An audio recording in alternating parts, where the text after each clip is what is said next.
Welcome back, guys. We have another one from CarMax. This is 2616. This is a 2018 lowest production year 1J7 Atomic Silver with LA30 red interior. And this is by far my favorite combo. And you've heard me talk about it in other videos. Atomic Silver on these cars is just perfectly fitting for the 4th gen GS in general. But you add the red interior on top of it and it is the chef's kiss. And funny enough, I have 2 GSFs and I don't own an Atomic Silver because I have a wife of 20 years that doesn't like Atomic Silver. So guess what? We compromised and I don't have an Atomic Silver GSF. Anyway, as I said, this is my favorite combo. This is a Georgia, South Carolina, and Texas car its whole life. It's at CarMax in San Antonio, Texas. So about 4 hours from me, 67,000 miles for $49,000. So this is yet again another CarMax car that is very underpriced compared to where the market is. So when it does become available, it will likely be reserved in minutes, if not seconds, because it is extremely low priced compared to where the market is. So let's see what we can find on it. As always, production statistics. 328 out of the 2,348 cars for the US 49 were Atomic Silver. Of those 328, 167 had LA30 red interior. That's 7.07%. So it's like a 4 out of 10 for Rarity. 2018, as I said, it's the lowest production year. So there were only 39 out of the 169 cars for the US 49 were Atomic Silver 1J7 for 2018. And of those, only 20 had LA30 red interior. So this car is one of 20, rare because it is a 2018. As far as options go on this car, the 17 through 20s, the split polished wheels were optional, and this car does not have that. So it just has gray wheels. Those are the base model wheels. It's still the same style wheels, it's just a different finish. It has heads-up display, which is optional after 2016. And I would say the majority of the cars have that, but there are still a few out there that were not optioned with heads-up display. It has the Mark Levinson, and it has orange calipers. But the options it doesn't have the lighted front door sill kicks that light up and say Lexus, and it doesn't have glass brake sensors. And you know, I don't miss those. Sometimes when they act up, you'll randomly have the alarm go off. So it doesn't have that. Carfax, Epic VIN, and Auto Check. Carfax has been weird the last 6 months or so, and why I say that, the Carfax on every single one of these cars from 2024, that was kind of my snapshot in time, if you will, as I was finishing up the initial round of the GSF spreadsheet. And so in 2024, this shows as a 3-owner, 1 damage event on March 16th, 2020, COVID era, damage to the front. And here it is, May of 2026, there's nothing. 3-owner, no accident. And I've seen that on a couple cars, and it's generally cars from really big dealers like Carvana or CarMax. I don't know if they have some pull there and they're able to scrub that kind of information, but this car had previous damage to the front in March of 2020. So do with that what you may. Epic VIN shows this as a 2-owner, no accident car, which I don't think is correct. I think it is a 3-owner. Auto Check shows this as a 3-owner, no accident car. So had I not had that 24 Carfax, this would be a 3-owner, clean title, no accident car. And it does have previous damage from my 2024. I just don't know why it's not showing up now. It's really, really odd, but you know, I don't know what's going on there, but again, I've seen it on a couple other cars lately. So I don't know if it's something Carfax is doing or if it's something that CarMax is doing. However, something weird is going on there and I don't like it. Previous sales. This car first went on sale December of 2017. December to remember, $89,000 in Georgia, and it took 9 months to sell. Very typical. August of 2018 to a buyer in Georgia. And it looks like that buyer had it only for 11 months. July of 2019, $67,500, 10,500 miles in Georgia, and it sold in about 3 months to a buyer in South Carolina. September of 2022, certified pre-owned a second time, $69,500. So the price went up $2,000 and it has another 25,000 miles added. It's got 37,000 miles in Texas and it sold in under 2 weeks to a buyer in, if you're a Texan, you know how to say this word. This is Boerne, Texas. And so it's around Austin, San Antonio, kind of in the hill country, closer to Austin. So here it is now, May of 2026. At CarMax, San Antonio, Texas, 67,000 miles for $49,000. So now into the photos. There's a lot to unpack here usually with CarMax, you know, well lit, high quality, and you have those 360 where you can kind of look and zoom in and really look at things. The first thing that stood out to me with this car is it has aftermarket front rotors. So they're slotted and drilled. The factory rotors are just slotted and they have a certain direction. These rotors are on backwards, they're on the wrong side, as well as the rear rotors. The rear rotors are on the wrong side. The top of the rotor, it should be going, the sweep of the slot should be going towards the back, and it's not. So that tells me that it's probably had brakes done at least once, front and rear, or at least the rotors have been off the car on the rear, but likely brakes have been done all around on this car. It has an aftermarket exhaust, has a few paint imperfections. It looked like somebody's garage door got the rear bumper. I've seen that on a few other cars and they've touched it up. It has aftermarket mirror caps, and these are like my least favorite ones on these cars. They're just massive. They come up, I'm not a fan of them, but they're caps, so you can replace them or remove them if you don't like them. It has an aftermarket shift knob, carbon fiber shift knob. You can see those on eBay. They're about $180. They're not inexpensive. It is a real carbon fiber shift knob. Those come from China. Another big thing I noticed was the front seats. When I was doing that 360 camera view, I was looking down on the passenger side front seat. It looks like it's got a rip or a tear in the seat bottom, or it could be something else, but that's kind of what it looks like. And then the driver's seat bolster looks extremely dirty. And I don't know if that's stained from like suntan lotion or something else, or if it's even able to be removed, but that's something that kind of stood out for me. The carbon fiber trim on the interior looks to be in really good shape. I don't see any delamination, so it's either been repaired or replaced, but there's nothing in the service history that would suggest that, so it's either been done out of pocket or it's been sent off to someplace like SMA Fabrication to get refinished. There's a little bit of curb rash on the wheels. There's not really close-up photos of the wheels, so I can't see tire dates. I can't see what tire brand that it has. It doesn't have Michelin, so that's something, you know, it's maybe a cheaper tire, just maybe a different tire. It's not a tire that looks familiar to me. There's a little damage to the lower edges of the front bumper. It's kind of right there. That is pretty common on these cars. It's curbs catch them, driveways catch them, and they just kind of get damaged and scraped up. So, you know, no cause for alarm there, but that is something that I'm just pointing out to you. So as far as the price goes, this car, if it needed nothing, if it was ready to go, if it was maintained, didn't need brakes, didn't need tires, anything like that, this would be like a mid to upper 50s car in this market. The prices have been going up. However, this car being priced at $49,000, it feels very low. And I think even if it needs brakes, tires, maintenance, things like that, $49,000 is still low. You know, I would expect it if it needed some stuff in the low 50s, 52, 53, something like that. But realistically, probably mid 50s. And if it was extremely nice, needed nothing, even upper 50s. So I think this car is tremendously underpriced. And that's also why as soon as it becomes available, I already know it's going to be reserved right away.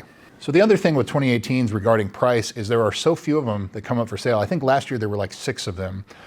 This year I think we're at 2 or 3. The ones that do come up, they have a lot of miles on them. So I think one of the most recent ones had like 140 something thousand miles on it. So it's hard to justify, or it's hard to judge the price for this car based on a car that has 140,000 miles, because you can't. And so you either have to go check 2017s, check 2019s, you know, go one direction or the other to get a better justification or an idea of where the price is on these, because there's so few data points. So that's why I still think like mid 50s would be where the market probably is on this car. It's not perfect, you know, the seats, the tire, the curb rash, you know, the damage on the bumper, you know, things like that. So that's why I feel like mid 50s is probably where the market is on this. So now onto the service history. This car's fairly well dealer serviced until like the last year and a half and maybe 10 or 15,000 miles. There's nothing on Carfax beyond that as well. So it's either been done DIY or it hasn't been done. And so Carfax, they're going to remove all the service records. So you're going to have no other information as far as what's done with this car unless you can find the previous owner. This car has some modifications. Maybe it was owned by an enthusiast. You may check the forums, check the Facebook groups, everything like that, and see if anybody knows who the previous owner of this car was. There's so few of these cars left. Usually people know who previously owned these cars. And so because it's modified, it's got a couple distinct features. Maybe you can find out who owned this car and get some further information on the service history. But the first entry of note is March of 2018, the JLB recall when it was done. That's the high pressure fuel pumps. 2016 to 2018 cars had the high pressure fuel pump recall, and it's done. July of 2019, certified pre-owned prep. Doesn't say they repainted bumpers or anything like that. And then the damage or accident happened in March. Don't know what happened there. That could have been a windshield replacement. It could have been a bumper replacement, a headlight replacement. Don't know. Certified pre-owned prep a second time, September of 2022. And then December of 2024. At 56,000 miles, they replaced one of the rear tires, but it also had the note that the front tires are at 7 and 8/30 seconds, so like 10/30 seconds is new. And the rears are 7/30 seconds and now 10/30 seconds because one of them was replaced for having a nail in it. That was about 11,000 miles ago. If these tires had 7/30 seconds, 11,000 miles ago, they're probably at 4 or 5/30 seconds, maybe less than that, depending on how it's been driven and depending on what tire it is. If they're Michelin's, 20 to 30,000 miles is basically all you're going to get out of them. So that would be something that I'd probably look a little closer at, is the tire condition on this car, and would not be surprised. However, CarMax will replace the tires under their inspection and everything if it had less than 4/30 seconds of tread remaining. So that tells me they've either replaced the tires, which is possible. They're not Michelin's, but if CarMax does it, they're gonna go with whatever the cheapest possible tire is, or it's very close to being below 4/30 seconds and they just didn't replace them. So that is something to keep an eye on, something to check out. So what's not done? The brakes, there's no evidence in the service history or in the Carfax about the brakes being done. However, because it has aftermarket rotors that are on the wrong side and the rear rotors are on the wrong side, the brakes have probably been done at some point. We just don't know when. So get a mechanical inspection, look at the brake life, check and see if the rotors have a lip on them, if they're getting thin or anything like that. That would be the big concern for me, would be brakes and tires. These cars always need brakes and tires. So brakes and tires. The 60,000 mile service, it's beyond that. 60,000 mile service is spark plugs, brake fluid, in-depth inspection, possibly the drive belt, things like that where you look at everything really closely. So this car is 8 years old from its in-service date. So, I wouldn't expect rubber parts, anything like that, maybe the drive belt, but I wouldn't expect to have to do hoses or anything like that on this car, especially with 67,000 miles. Shocks, the 17s through 20s had the adaptive damping shocks. They had defective internal oil seals on them, and some of them leaked when they were new. Some of them made it to 70, 80 plus thousand miles before they started leaking. Not very expensive to replace relative to everything else on the car, but usually by this mileage, you see at least one or two that have been replaced at the dealer or under warranty, and there's nothing on it. So would not be surprised if the shocks are leaking on this car. The valley plate, it's kind of getting up in that area, in that age. It's heat cycles and time. 16s, most of them have this issue now. 17s, yes. And then I've seen a couple 18s, but I think that that's just something you're going to have to put some money aside for in the future. If you're going to keep this car for a while, that you're probably going to have to do the valley plate in the future if it's not leaking already. So do a pre-purchase inspection and inspect the valley plate. Not very difficult. It doesn't take a long time to do. But really, it's just kind of the usual things. It needs transmission service, needs TVD service, change the coolant, things like that, the usual things. But it needs a 60,000 mile service, may need brakes, may need tires. Those would be the big things. The carbon fiber trim is all original, as I said, unless it's been replaced out of pocket. But it looks fine right now, so I don't see any issues there. There's the low pressure fuel pump recall, which just came out a couple of weeks ago. There's no replacement parts for that yet, but once there are, you'll need to take this car to the dealer and get a new low pressure fuel pump installed for free. So that's coming too. So that brings me to, would I buy this car? I'm kind of hesitant on this car to say yes, because I don't really get the warm fuzzies. It has that previous accident or previous damage reported that's now disappeared. So what else are they hiding, kind of thing? You see where I'm going? It doesn't have Pirellis or Michelin's or some other high quality tire that I can tell. It's kind of just, they went the cheap route. What else did they cheap out on? It needs a 60,000 mile service. That's not done. You kind of see where I'm going. But at the end of the day, this is like a $55,000+ car for $49,000. So you can kind of look beside some of that, because you're going to have to replace brakes, tires, the other maintenance, things like that. So I think I would say subject to a closer inspection, that, yeah, I would probably buy it at $49,000. It's an 18, so it has the 4G telematics unit, so you can still remote start it from the app, and you pay the subscription, the $80 a year, but you can still remote start this car because it has 4G telematics, not 3G like the 16 and 17s. So I don't know. I would say subject to further inspection, but then again, with CarMax, you have 10-day free return policy, and you have a 30-day warranty, things like, and you can buy Max Care, so you can extend that. So if you're worried about the Valley plate or anything else, then you would be covered there, and the price is right at that point. So I would say with reservations, yes, I would buy this car. So that's what I've got for you. 2616 has the potential to be a good one, but it needs a little bit more review, more inspection, or just buy it through Max Care, what CarMax offers, and just go drive it, go enjoy it. So that's what I've got for you. And I do have an inquiry in with Carfax about what's been going on with all this stuff, because these accidents that are popping up later that were originally accident free, and it like backdates it 6 years, or they used to show up and now there's nothing. That's why I always do Carfax, Epic VIN, and auto check to kind of check all three things. But I don't know.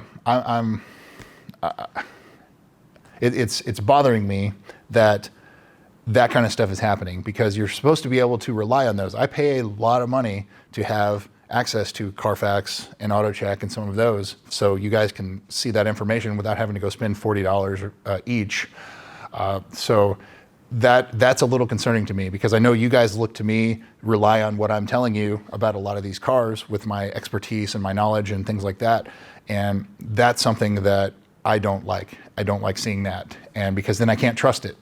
And then that makes you guys not want to trust me, that kind of thing. So I hope this doesn't become a constant issue.